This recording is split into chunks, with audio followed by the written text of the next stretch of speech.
What's up everybody? Today I'm going to go to one of my favorite restaurants, Gyukatsu Motomura, and I'm going to show you why it's one of my favorite restaurants. Alright, let's go. The main reason I love this restaurant chain is that I'm able to get an entry-level Wagyu for a low price starting at $13. Just look at how the fat on this meat shines in the light. It may not be the best Wagyu, but it is definitely the best one for the price range. I arrived to the Shinjuku location about 30 minutes after opening. If you didn't know already, the Gyukatsu Motomura chain is super popular and there's usually a long wait. This is one of the few places in Tokyo that I'm okay waiting up to an hour. What's nice was that they gave me a menu to look while waiting in line. The restaurant is pretty efficient because I was able to place my order and have the restaurant prepare it while I'm waiting in line. One thing to note is that most of their locations is underground, so if you see a line outside, there's usually another part of the line in the staircase. The staircase was pretty narrow, so it was a bit difficult to wait there while people were leaving the restaurant.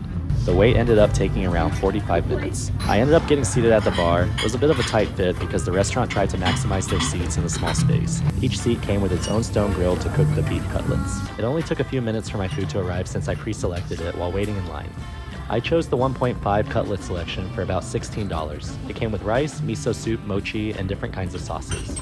Each seat also came with its own iced tea.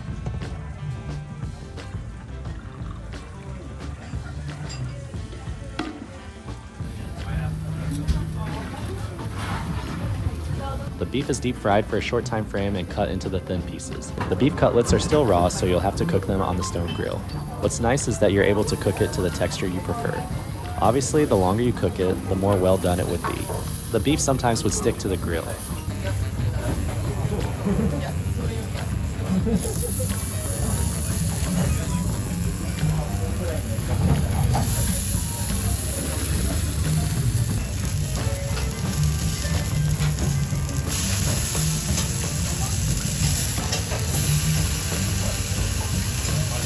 After cooking the meat on both sides, it was time to take them off the grill so they didn't overcook.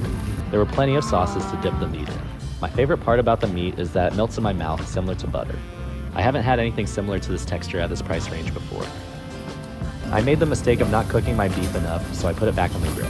The pieces of beef were a little thicker this time. I think it was I ended up searing the outside of the beef a bit because it was taking longer than expected to cook the inside portion of the beef. The beef was more cooked this time and it would melt in my mouth. Since it's a lower cut, there was still some chewy parts to it. The mashed potatoes were a nice side.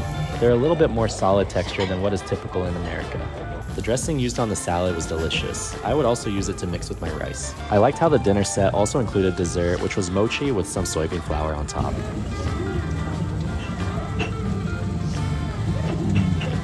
The cut of meat at this location wasn't as fatty as the other ones, but overall I still enjoyed the meal.